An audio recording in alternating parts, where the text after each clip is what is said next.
MM hills ನಲ್ಲಿ ಹುಲಿಗಳ ಹತ್ಯಾಕಾಂಡ ಪ್ರಕರಣಕ್ಕೆ ಸಂಬಂಧಪಟ್ಟಂತೆ ಮುಖ್ಯ ಆರೋಪಿ ಮಾಧುರಾಜ್ ಸೇರಿದಂತೆ ಮೂವರನ್ನ ಬಂಧನ ಮಾಡಲಾಗಿದೆ. ಇದರಲ್ಲಿ ಶಿವಣ್ಣ ಎಂಬುವರನ್ನ ಕೇಸ್ನಿಂದ ಕೈಬಿಟ್ಟಿರುವಂತದ್ದು ಅರಣ್ಯ ಇಲಾಖೆ. ಘಟನೆಯಲ್ಲಿ ಶಿವಣ್ಣ ಅವರ ಪಾತ್ರ ಇಲ್ಲ ಅಂತ ಅರಣ್ಯ ಇಲಾಖೆ ಅವರನ್ನ ಕೇಸ್ನಿಂದ ಬಿಟ್ಟಿದ್ದಾರೆ.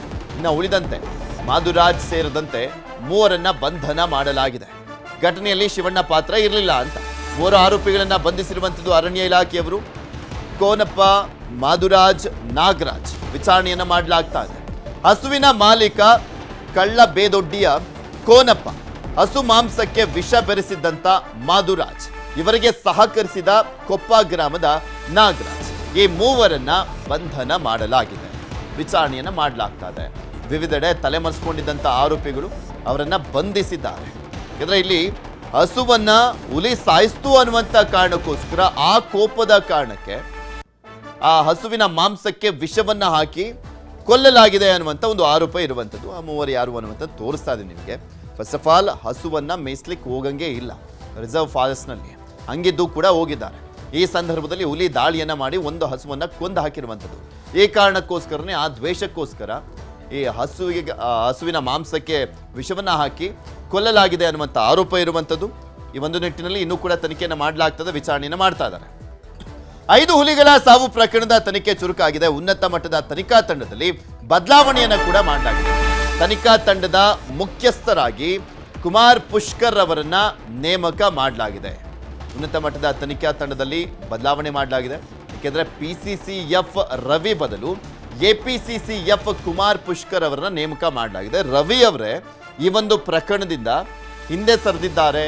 ಕೋರಿಕೆ ಮೇರೆಗೆ ಬದಲಾವಣೆಯನ್ನ ಮಾಡಲಾಗಿರುವಂಥದ್ದು. ಹುಲಿಗಳ ಹತ್ಯಾಕಾಂಡದ ಬಗ್ಗೆ ತನಿಖೆಯನ್ನ ಮಾಡಲಾಗ್ತಾ ಇದೆ. ತನಿಖಾ ತಂಡದಲ್ಲಿ ಮತ್ತೊಬ್ಬ APCCF ಶ್ರೀನಿವಾಸುಲು ಅವರಿದ್ದಾರೆ. ಚಾಮರಾಜನಗರ ಮುಖ್ಯ ಅರಣ್ಯ ಸಂರಕ್ಷಣಾಧಿಕಾರಿ T ಹಿರಾಲಾಲ್ ಅವರಿದ್ದಾರೆ.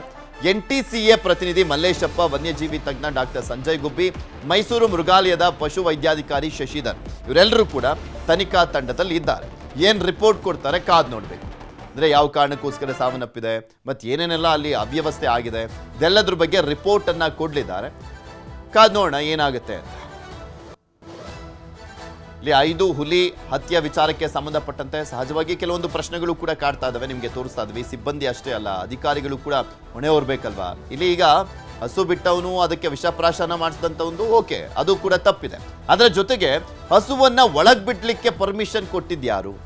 ಮತ್ತು ಒಂದ್ ಕಡೆ ಹಸು ಫಸ್ತತ್ತಿತ್ತು. ಅದಾದ್ಮೇಲೆ ಹಸುಗೆ ವಿಷಪ್ರಾಶನ ಮಾಡುವಂತ ಸಂದರ್ಭದಲ್ಲೂ ಕೂಡ ಯಾರು ಇರಲಿಲ್ವಾ? ಹುಲಿಗಳು ಬಂದು ಅಲ್ಲಿ ಸಾಯುವಂತ ಸಂದರ್ಭದಲ್ಲೂ ಕೂಡ ಯಾರು ಇರಲಿಲ್ವಾ?